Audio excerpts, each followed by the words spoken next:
నా ప్రజలలో మిగిలి ఉన్న వారిని మరలా ప్రోగు చేసి నేను వారిని సంరక్షించుటకు గాను కాపరులను నియమింతును. మొదటి పట్టణము ఇర్మియా గ్రంథము 23వ అధ్యాయము 1వ వచనం నుండి 6వ వచనం వరకు. ప్రభువు మందను చెల్లాచెదరు చేసి నాశనము చేయు కాపరులు శాపగ్రస్తులు. ఇశ్రాయేలు దేవుడైన ప్రభువు తన ప్రజలను పరిపాలించు కాపరులను గూర్చి ఇట్లు చెప్పుచున్నాడు. మీరు నా ప్రజలను గూర్చి జాగ్రత్త వహింపరైతిరి. వారిని చెల్లాచెదురు చేసి ఆవలకు వెళ్ళగొట్టితిరి కనుక మీ దుష్కార్యములకు గాను నేను మిమ్ము శిక్షింతును. నా ప్రజలలో మిగిలి ఉన్నవారిని నేను వారిని చెల్లాచెదరు చేసిన దేశముల నుండి మరలా ప్రోగు చేయుదును. నేను వారిని తిరిగి మాతృదేశముకు కొనివత్తును. వారు పెక్కుమంది పిల్లలను కని అధిక సంఖ్యాకులగుదురు. నేను వారిని సంరక్షించుటకు గాను కాపరులను నియమింతును. వారికిక వెరుపు భీతి ఉండవు. వారిలో ఎవడూ నాశనము కాడు. ఇది ప్రభువునైన నా పలుకు. ప్రభువు ఇట్లనుచున్నాడు, నేను దావీదు వంశము నుండి నీతిగల రాజును ఎన్నుకొని రోజులు వచ్చుచున్నవి. రాజు విజ్ఞానముతో పరిపాలించును. దేశమంతటా నీతి న్యాయములు నెలకొల్పును. అతని పరిపాలనా కాలమున యూదా భద్రముగా జీవించును. ఇశ్రాయేలీలు శాంతితో మనుదురు. ప్రభువు మనకు రక్షణము అని అతనికి పేరిడుదురు. ఇది ప్రభువు వాక్కు. సర్వేశ్వరునికి వందనములు. ప్రియమైన సహోదరి సహోదరులారా, ప్రతి మనిషిలో కుతూహలం, ఆతృత, ఆరాటం, ఉత్సాహం, తపన వంటివి ఉంటాయి. ప్రతి మనిషిలో ఉంటాయి. ఉదాహరణగా చెప్పాలంటే, మనము బస్సులో ప్రయాణం చేస్తూ ఉన్నాం. సడన్గా బస్సు ఆగింది. ఏంటి అని ఆరా చూస్తే ప్రక్కన యాక్సిడెంట్ ఒకటి జరిగింది. తెలిసిన వెంటనే నీ సీట్లో నువ్వు కూర్చుంటావా? ఖచ్చితంగా కూర్చోరు. ఎడమ వైపు ఉన్న కొద్ది మంది కూడా కుడివైపు వచ్చి తొంగి తొంగి చూస్తారు. ఆతురత, కుతూహలం. చూసిన వాళ్ళు అంతే ఆగుతారా? లేదే ఏంటంట, ఎలా జరిగిందంట, ఎవరిది తప్పంట, ఎంతమంది అంట, ఎంత వేగం అంట, ఏ ఊరు పోతున్నారంట, ఇవన్నీ సమయం ఉంటే చాలు అన్నీ అడుగుతారు. అంటే లోపల తపన తెలుసుకోవాలి. అయిపోయిన తర్వాత కూడా ఆగుతుందా బస్సు? ప్రయాణం చేస్తున్న బయలుదేరినా కానీ వీళ్ళ డిస్కషన్ ఉంటుంది. ఎలా జరిగి ఉంటుందంటావు? ఎవరు తప్పు అంటావు? ఏం చేశారంటావు? కేసు పెడితే ఎవరి మీద ఉంటుందంటావు? ఈ డిస్కషన్ జరుగుతూనే ఉంటుంది. అంటే మనిషిలో తెలుసుకోవాలి, అడగాలి అనే తపన, ఆ యొక్క కుతూహలం అనేది సహజంగా ఉండేవే. ప్రియమైన సహోదరి సహోదరులారా, ఈనాటి మొదటి పట్టణం ఆలకించినప్పుడు ఎవరైతే ప్రశ్నించుకున్నారో ఎవరో ఆ రాజులని, ఎవరి గురించి యావే పలుకుచున్నాడని ఒక ప్రశ్న వచ్చి తెలుసుకోవాలని ఆతృత కలిగితే, ఆ కుతూహలం ఏర్పడి ఉంటే ధన్యులే. ఎందుకంటే ప్రభు అక్కడ ఒక్క పేరు కూడా ప్రస్తావన చేయలేదు. ఒక వ్యక్తి గురించి క్లుప్తంగా వివరంగా ఏమీ చెప్పలేదు. రాజులు అంటూ ఏదో ఒక సంబోధన చేస్తారు. ఇర్మియా గ్రంథము 23వ అధ్యాయము 1వ వచనం నుండి చదవండి.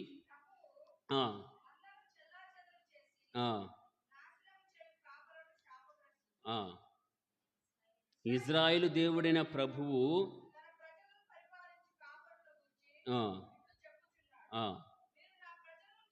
మీరు నా ప్రజలను గూర్చి జాగ్రత్త వహింపరైరి,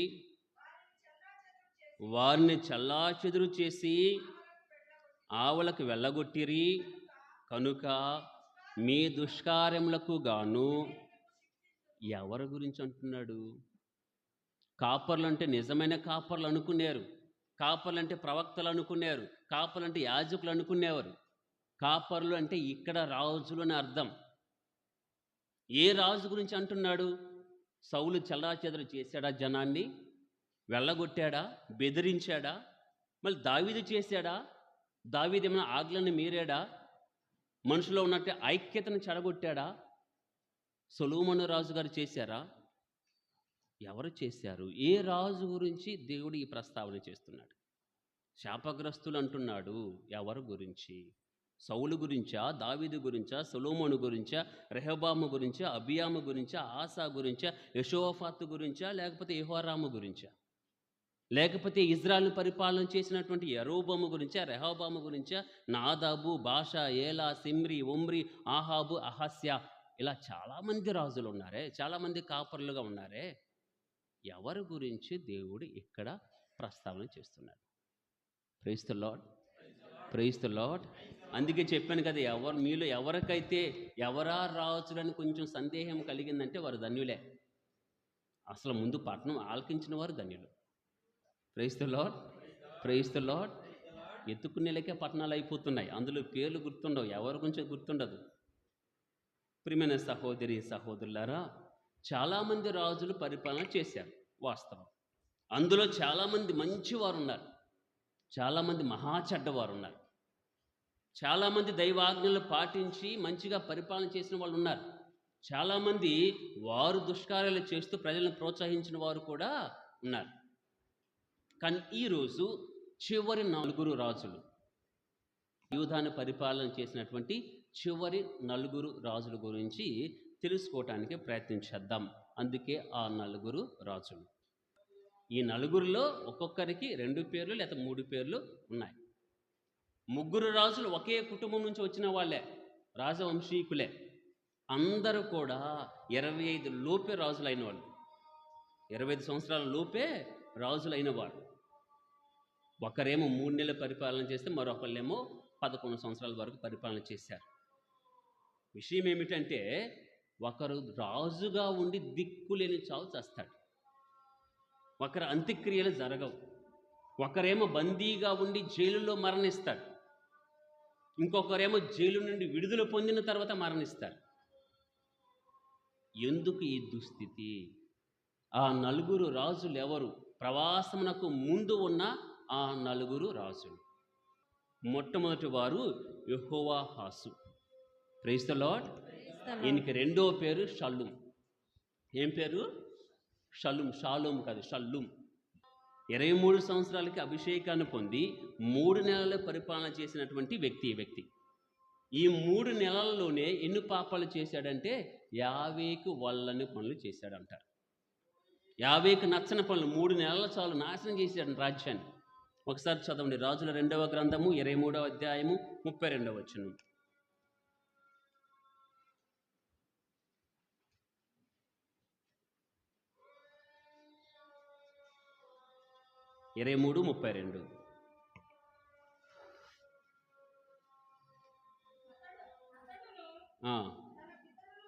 అతడును తన పితరుల వలెను యావే వల్లని దుష్కార్యములు చేశాను. నెంబర్ 1, పితరుల వలె. ఎందుకంటే ముందు చాలామంది ఉన్నారు, ఆయనను మార్చుకున్నాడా మార్గాన్ని అంటే లేదు. అలా కాకుండా దేవుడికి ఏదైతే ఇష్టం ఉండదో అదే పని చేసిన వాడు ఈ మొదటి రాజు యెహోవాహాసు.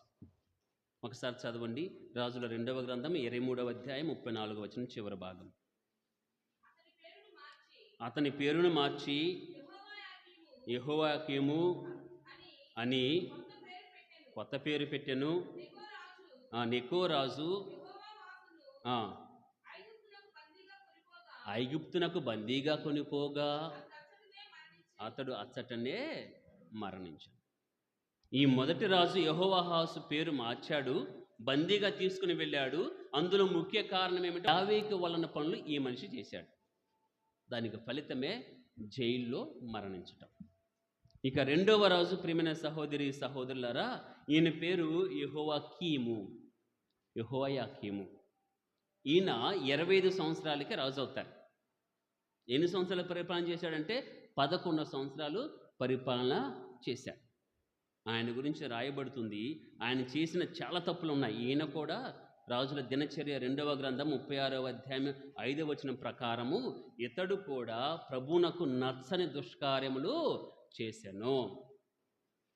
కానీ ఈయన చేసిన పెద్ద తప్పు, ఈ రాజుగారు చేసిన పెద్ద తప్పు ఏమిటంటే యిర్మీయా గ్రంథము 36వ అధ్యాయము 23వ వచనం.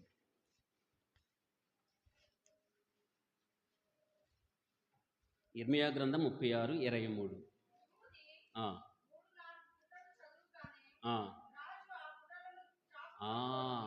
ధర్మశాస్త్రాన్ని, బైబిల్ను తగలపెట్టటము ఈ రాజుగారు చేసిన పెద్ద తప్పు. 3 నాళ్ళు పుటము ఆ యొక్క ధర్మశాస్త్రాన్ని చదవమ్మా. ఆ పుటలను రాజుగారు ఏం చేశారు? చాకుతో కోసి నిప్పులో పడవేశాను. ఆ పత్రాలు అవన్నీ కూడా తగలబెట్టేంత వరకు కూడా అక్కడే ఉన్నాడు. బైబిల్ని తగలబెట్టిన రాజు, ధర్మశాస్త్ర పుటలను తగలబెట్టేసినటువంటి, చింపేసినటువంటి రాజు. ఇంతకంటే దుర్మార్గం ఏమైనా ఉంటుందా? యావే దేవుణ్ణి ఆరాధిస్తూ, ఆయన ఇచ్చిన ధర్మశాస్త్రాన్ని పూజిస్తూ, ఆయన ఇచ్చిన ధర్మశాస్త్రం మరి ముఖ్యంగా 10 ఆజ్ఞల పలకలను మందసంలో పెట్టుకొని దాని ద్వారా విజయాలు పొందిన అటువంటి రాజ్యము, దాన్ని పరిపాలించే రాజులు దేవుడిచ్చినటువంటి ఆ ధర్మశాస్త్రాన్ని, దేవుడిచ్చినటువంటి ఆ పవిత్రమైన గ్రంథాన్ని చింపటము, తగలపెట్టటము, ఇంతకంటే దుర్మార్గమైన పని ఏమైనా ఉంటుందా? ఒకటి, ఇతర రాజుల వల్ల ఈయన కూడా యావే వల్లని పనులను చేశాడు. ఆ సంగతులు రాజుల దినచర్యలు 2వ అధ్యాయము 36:5లో చూడవచ్చు. యిర్మీయా గ్రంథము 36:23లో బైబిల్ని తగలబెట్టడం చూడవచ్చు. 3వ పని ఏం చేస్తున్నాడంటే, అధికారంలో ఎవరుంటే వారికి గొడుగు పట్టే రకం, ఎవరికి పరపతి ఉంటే వారు కొంగు పట్టుకొని వాళ్ళ వెనకాల వెళ్ళిపోతాడు. బాబిలోను రాజు గారు ఐగుప్తు రాజును ఓడించాక సావధానంగా చెప్తాడు. ఈయనేమన్నాడు? సరే సార్, మీకే సామంతం అన్నాడు. ఉన్నాడా? లేదు. కొన్నాళ్ళకి మరలా తిరుగుబాటు. అవసరమా? Praise the lord, praise the lord. ఒక్కొక్క రాజుగారు చూడండి ఎలా యావే వల్లని పనులు చేస్తూ ఉన్నారో. మరి ముఖ్యంగా ఈ రాజుగారు అయితే ధర్మశాస్త్రాన్ని తగలబెట్టాడు. దానికి ప్రతిఫలము, శిక్ష ఏమిటి? కుక్క చావు చావటం. ఊరు బయట పారేస్తారు. అంత్యక్రియలు జరగవు ఈయనకి. ఊరు బయట, నగరం బయట పారేయటమే. వృత్తాంతాన్ని యిర్మీయా గ్రంథము 22:18-19 వచనాల్లో మనం చదవచ్చు. Praise the lord, praise the lord. ఇక 3వ రాజు యెహోయాకీను 3వ రాజు. Praise the lord, praise the Lord. యెహోయాకీను, ఈయనకున్న మిగతా పేర్లు యెహోయాకియా, కోనియా అనే 3 పేర్లు ఉన్నాయి. ఈయన వయసు 18 సంవత్సరాలకే రాజుగా అభిషేకాన్ని పొందుతాడు. ఎన్నాళ్ళు పరిపాలన చేశాడు? 3 నెలలు. 3 నెలల రాజే, కానీ ఆ 3 నెలల్లో మొత్తం చుట్టేశాడు. రాజుల 2వ గ్రంథము 24వ అధ్యాయము 9వ వచనంలో యావే వల్లని దుష్కార్యములు చేశాను. మారతారా? లేదే. ఒక రాజుగారు యావే వల్లని పనులను చేశాడు, దుష్కార్యములు చేశాడు. అందుకు మూల్యము ఏమి చెల్లించుకోవాల్సి వచ్చింది? రాజుగా ఉండి జైల్లో ఉండటము చూశాము. మారామా? లేదే. ఇంకొక రాజుగారు బైబిల్ తగలబెట్టాడు, దుష్కార్యాలు చేశాడు, చపల చిత్తుడు, అటుపోతే ఇటు, ఇటుపోతే అటు, ఎటు అధికారం ఉంటే అటు కొంగు పట్టే రకం, గొడుగు పట్టే రకము. శిక్ష ఏమిటి? కుక్క చావు చచ్చాడు. 3వ రాజు మారాడా? లేదు. 3వ రాజు గారు ఏమన్నారు? యావే వల్లని పనులనే చేస్తూ పోయాడు. Praise the lord, praise the lord. ఇక 4వ రాజు గారి పేరు సిద్కియా. ఏం పేరు? సిద్కియా. ఈయనకి ఇంకొక పేరు ఉంది, మట్టానియా. ఇంకొక పేరు కూడా మట్టానియా. రాజుల దినచర్యలు 2వ గ్రంథము 36వ అధ్యాయము 11వ వచనం నుండి ఈ వృత్తాంతాన్ని, ఈయన యొక్క చరిత్ర మనం చదవచ్చు. 11 సంవత్సరాలకే 21 సంవత్సరానికే రాజు అయ్యాడు. 11 సంవత్సరాలు పరిపాలన చేశాడు. ఈ 11 సంవత్సరాలలో ఈయన చేసిన మహాపాపం ఏమిటంటే యావే వల్లని పనులు చేశాడు. కానీ ఇంకొకటి ఏమి చేశాడంటే దేవుని మీద ప్రమాణం చేసి మాట తప్పాడు. రాజుల దినచర్యలు 2వ గ్రంథము 36వ అధ్యాయము 13వ వచనం చదవండి. అతడు నెబుకద్నెజరుకు విధేయుడై ఉంటానని దేవుని పేరు మీద ప్రమాణం చేసి కూడా తిరుగుబాటు చేశాడు. Praise the lord, praise the lord. Praise the lord. అనగా దేవుని మీద ప్రమాణం చేసేవే, గుడిలో ప్రమాణం చేసేవే, బైబిల్ మీద ప్రమాణం చేసేవే, తల మీద ఒట్టు పెట్టుతున్నావే, బిడ్డల మీద ఒట్టు పెట్టావే, ఏమన్నా నిజం చెప్పావా? లేదు. ఈ రాజుగారుగా ఉండి దేవుని మీద ప్రమాణం చేసి, అయ్యా నెబుకద్నెజరు నీకే విధేయత, నీకే కుప్పము కడతాను, నీకే సామంతముగా ఉంటాము, కానీ తిరుగుబాటు చేశాడు. దానికి మూల్యమేమిటి? రాజుల 2వ గ్రంథము 25వ అధ్యాయము 7వ వచనం.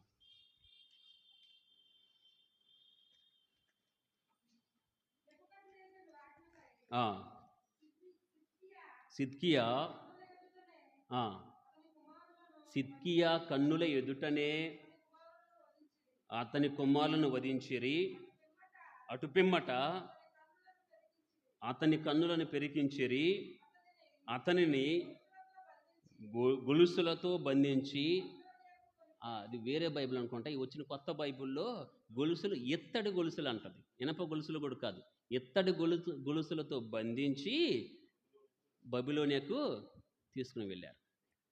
Praise the lord, praise the lord, praise the lord. ఒక్కళ్ళు చూసి ఒక్కళ్ళన్నా మారాలి.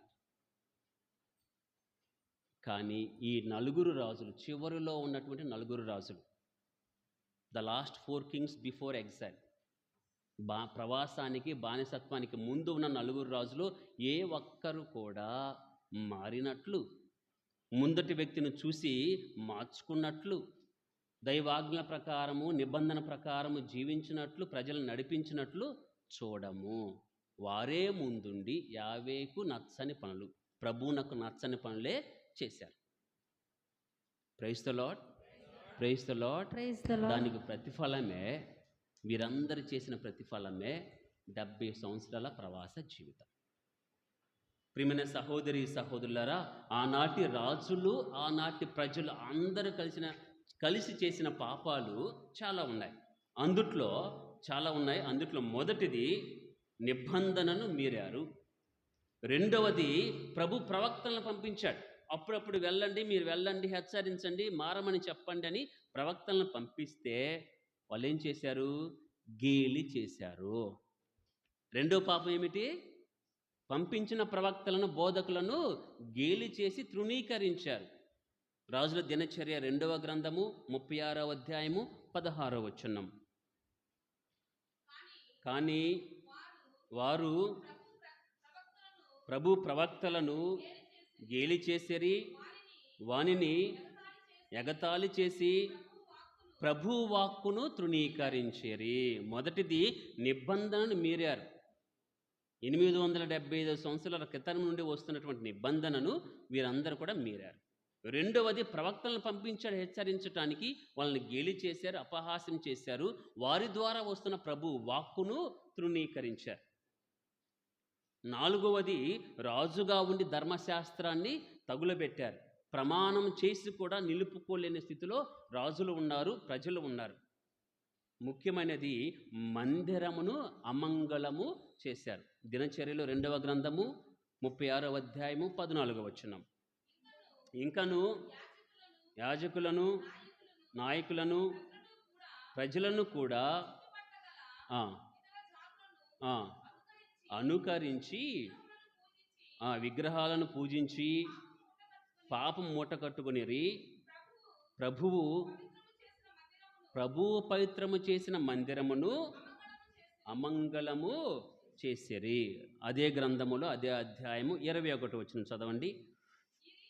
ఈ రీతిగా ప్రభువు ఇర్మియా ముఖమున పలికిన ప్రవచనము నెరవేరెను. ఈ దేశము విశ్రాంతి దినమును పాటింపలే, సబ్బత్తు అనేది ఒకటి ఉంది, ఆరాధన దినం అనేది ఒకటి ఉన్నది, దాన్ని పాటించలేదు కనుక ప్రాయశ్చిత్తముగా 70 ఏండ్లు దాకా ఈ దేవాలయము పాడుపడి ఉండును. Praise the lord, praise the lord, praise the lord. Praise the lord. ఆనాటి ప్రజలు చేసిన పాపాలు, ఆ రాజులు చేసిన పాపాలు, నిబంధన మీరటం, ప్రవక్తలను తృణీకరించటము, దేవుని వాక్యాన్ని అంగీకరించకపోవటము, మందిరాన్ని అమంగళం చేయటం, ధర్మశాస్త్రాన్ని తగలబెట్టటము, చింపేయటము, ప్రమాణం చేసి కూడా దాన్ని నిలబెట్టుకోకపోవటము, విశ్రాంతి దినాన్ని పాటించటం లేదు. ప్రభు ఏమన్నాడు? మీరు గుడికి పోయినప్పుడు గుడి ఎందుకయ్యా? గుళ్ళోకి వెళ్ళిన అమంగళం చేస్తున్నారు కాబట్టి ప్రాయశ్చిత్తంగా 70 సంవత్సరాలు ఇది పాడుబడి ఉంటుంది. ఒకసారి ప్రశ్నించుకుందాం, ఆనాటి ప్రజలకు మనకు వ్యత్యాసం ఏమన్నా ఉన్నదా? ఒకవేళ దేవుడు అంటే మీరు విశ్రాంతి దినాన్ని సరిగా పాటించటం లేదు, దేవుని ఆలయానికి సరైనటువంటి ఇంపార్టెన్స్ మీరు ఇవ్వటం లేదు, ఆనాటి ప్రజలను నేను శిక్షించినట్లు 70 సంవత్సరాలు పాడుబడే విధముగా 70 సంవత్సరాలు బానిసత్వ జీవితాన్ని ఇచ్చాను, సామంతులుగా బ్రతికే దౌర్భాగ్యాన్ని ఇచ్చాను, అటువంటి జీవితాన్ని మీకు కూడా ఇస్తాను అంటే ఏమైపోతాం? Praise the lord, praise the Lord. చెప్పాను కదా, ముందున్న వారిని చూసన్నా మారాలి, ఏం జరుగుతుందో చూసన్నా మనం వేరే దారికి వెళ్ళాలి. మన ముందున్న తరం ఎలా ఉన్నదో, మనకంటే ఇంకా ముందున్న తరం ఎంత భక్తిగా ఉన్నదో, ఈ సంఘాన్ని నిలబెట్టడానికి మన పూర్వీకులు ఎంత కష్టపడ్డారో, దీనికి పునాదులు ఎత్తడానికి, ఇది ఈ రోజు ఎంత వైభవంగా ఉండడానికి ఎంతమంది శ్రమించారో అవన్నీ మర్చిపోతే సంఘం ఉంటుందా? Praise the lord, praise the lord. ప్రియమైన సహోదరి సహోదరులరా, అందుకే అంటాను, మన దేవుడు జాలి గలవాడు, కనికరం గలవాడు, అందుకే ఓపికతో ఉన్నాడు, అన్ని అవకాశాలు మనకి ఇస్తున్నాడు. ఆనాటి రాజులకి ఇవ్వాల, వెంటనే శిక్షించాడు, కానీ ఈనాడు మనకి అవకాశాలు ఇస్తున్నాడు, సమయాన్ని ఇస్తున్నాడు, శక్తిని ఇస్తున్నాడు, నీకు కావలసిన యొక్క స్తోమతను కూడా ఇస్తున్నాడు. కాబట్టి తగిన రీతిలో దేవుని ఆరాధన చేద్దాం, తగిన రీతిన వాక్యానుసారం జీవించడానికి ప్రయత్నం చేద్దాం. దేవుడు మనందరికీ సహాయం చేయను గాక.